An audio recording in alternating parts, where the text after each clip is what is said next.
Welcome, a very good evening, ladies and gentlemen. Welcome to yet another episode of Perceptive Learning Zone. And today we just carry on our discussions about happiness as well as finding purpose and inner peace in life, right? So, for decades, psychologists have actually studied, on how long-term meaningful goals they develop over the span of our lives, right? So these goals, they foster a sense of purpose, right? That can help us potentially change our lives as well as the lives of other people.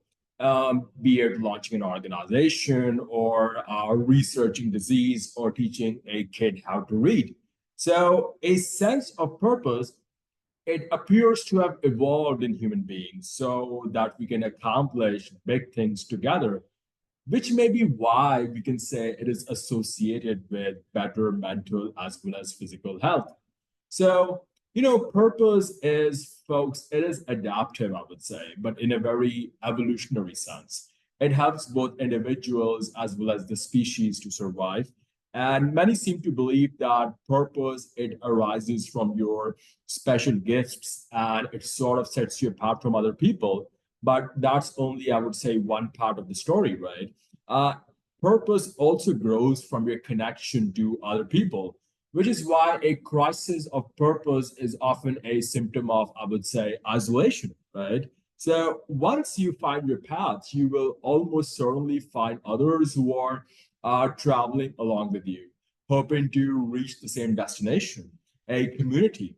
Now, there are different ways to overcome isolation and discover our purpose in life. One way is that we read, So reading connects us to people that we'll never know across time and space.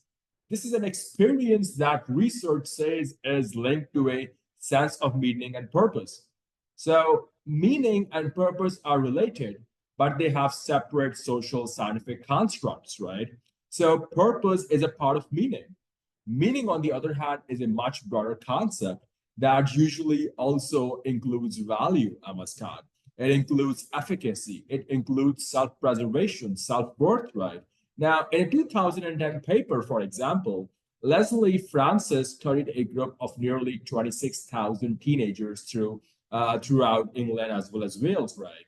And found out that those who read the Bible more, they tended to have a stronger sense of purpose. So secular reading seems to make a difference as well, right? So there was a survey that was done of empirical studies in which Raymond A. Moore and colleagues, they sort of found a correlation between reading poetry and fiction and a sense of purpose among the adolescents, right?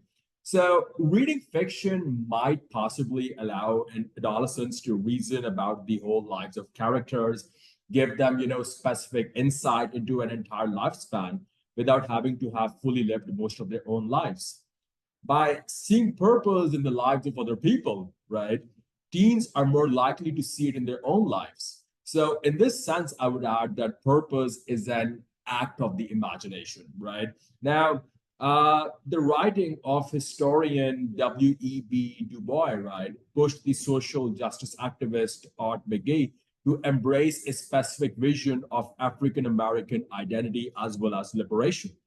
Now, the journalist Michael Stoll found inspiration in the social responsibility theory of journalism, which he read about at Stanford University. Now, basically, reporters and editors have not just the ability, but also the conscientious responsibility to improve their community by being independent arbitrators of problems that require solving, he says. It's been my professional North Star ever since. These are his exact words. So Michael was sort of spurred by this idea, and he went on to launch an award-winning profit. He went on to launch an award-winning. Sorry for that. He went on to launch an award-winning nonprofit news agency called the San Francisco Public Press. Right. So if you're feeling a sense of purpose in your life, you can just go to the bookstore or mosque or library or university and find books on a spiritual as well as a worldly paradigm that matter to you, and they might help you to see what matters in your own life, right? Secondly, to find purpose, you can turn your hurt, your pain into healings for others, right? So we need to understand, fellows, that finding purpose is not just an intellectual pursuit. It is something that, we need to feel as well, right? That's why it can grow out of suffering, right? Both our own as well as others, right? Now, Kezia Willingham was raised in poverty in Corvallis, Oregon. Her family was driven by domestic violence. She says, no one at school intervened or helped or supported my mother, myself, or my brother when I was growing up poor, ashamed, and sure that my existence was a complete mistake. She adds, I was running the streets, I was skipping school, and abusing every drug that I could sort of get my hands on. Now, when she was 16, Kezia, well, she enrolled at an alternative high school that led her to believe that she had option, that she had a potential path out of poverty, right? And she made her way to college and was especially drawn to the kids with issues, right? And she said, these are her words, right? That I want the kids out there to who grew up like me to know that they have futures ahead of them.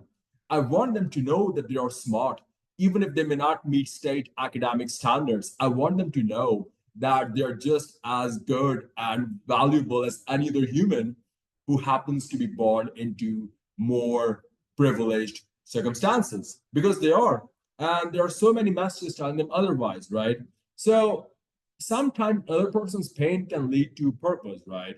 So, at the same time, we can find purpose by cultivating gratitude as well as altruism inside of us, right?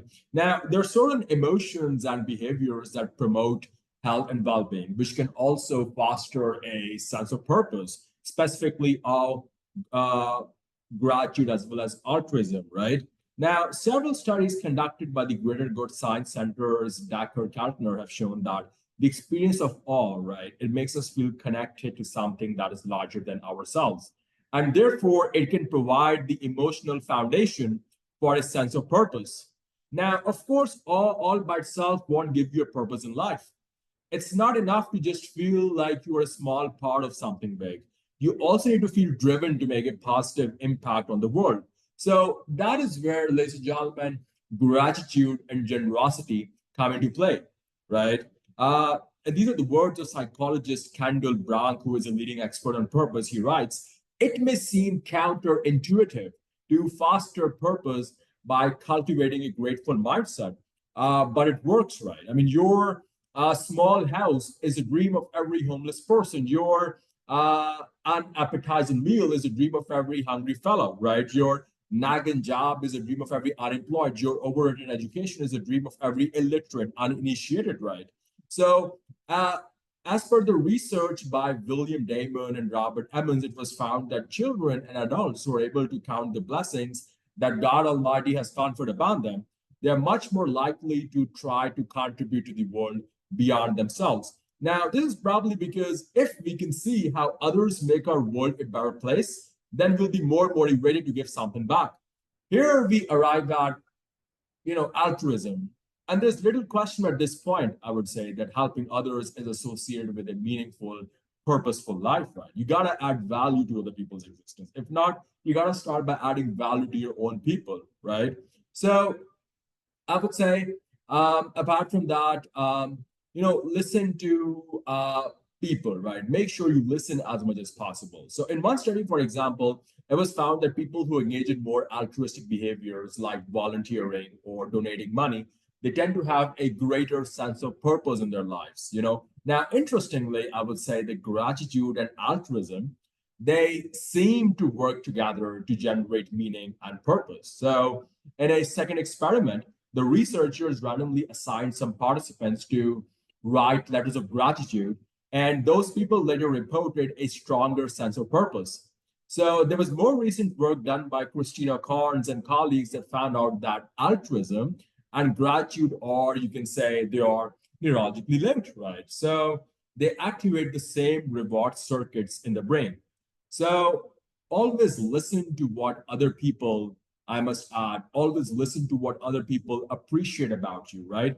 Giving thanks can help you find your purpose, okay? And you never know, you might have said, God bless you when someone sneezed. You might have given a glass of water to someone who was coughing really badly. You might have held the door open for someone on your way to work, right? So don't let people's words remove your fingerprints from the tiny acts of kindness that perpetuate and create a positive ripple effect in the society, right? So you can also find purpose in what people thank you for, right? So just like Casey of Willingham, there was another person, Sean Taylor, right? He had a very rough childhood, and he was also drawn to working with kids who had severe behavioral problems, right? Now, he always felt like the work was dead end. He's saying, right? I thought I sucked at my own profession, right? Then one day, a girl he had worked with 5 years before contacted him, and she detailed how Sean helped to change her life. And she asked him to walk her down the aisle when she got married. So Sean hadn't even thought about her in that time. Something clicked, and then he just knew that it was his path, right? Uh, so I would say that a lot of people, right, that they say that they lack a sense of purpose, they toil for years, but when wildfires sort of sweep to the community, they discover that the strengths are needed in a new way, right? So we find out that networking and emergency response skills are always very helpful to our community, to our students, to our firefighters, right? So although I'm going to summarize this by saying, fellas, that although there is no research that directly explores how being thanked might fuel a sense of purpose, right? We do know that gratitude strengthens relationships. And those are often the source of our purpose, as many of the stories suggest. So always make sure you find and build a community. For some people, purpose indeed comes from faith. And that is man's ultimate purpose that he has been put forward in this universe for, to discover God Almighty, to discover a connection with him, and to live a life of adhering to his commandments and abstaining from his prohibitions, right? So who are we? Where did we come from? Where are we going?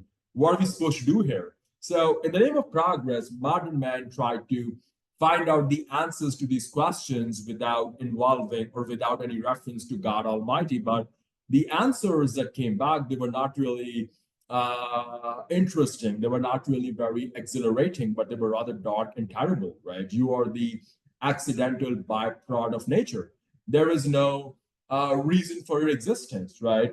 All you face is death, right? So modern man assumed that by killing the concept of God Almighty, he had let go of everything that stifled him, that oppressed him, that shackled him, that limited him. However, what he realized was that by killing the concept of God, right, he had ended up killing himself, right? Um, as per the second law of thermodynamics, right, the amount of usable energy is heat energy is declining. So the universe is ultimately bound to a heat death. So mankind is ultimately no more significant than a swarm of mosquitoes, right? Since man started from nothing, his end will ultimately be nothing, right? What significance could you truly assign to your life, right? Your life might be significant, relative to some other events. But if all those events are ultimately meaningless, then what could be the next significance of influencing any one of them? All of man's life is like a spark in the infinite darkness. The spark appears, flickers for a while and then disappears forever. So if God does not exist, there is no hope for us. But if God exists, then we are bound for salvation. And he that doeth the will of the Lord abideth forever. So in the upcoming blog, we'll talk a bit more about it with reference to a spiritual point of view, right? So until then, just feel free to reach out to me in the comment section with any suggestions. Please don't forget to like, share, and subscribe. And I'll be catching you all soon. Thank you very much and stay blessed. Assalamu alaikum.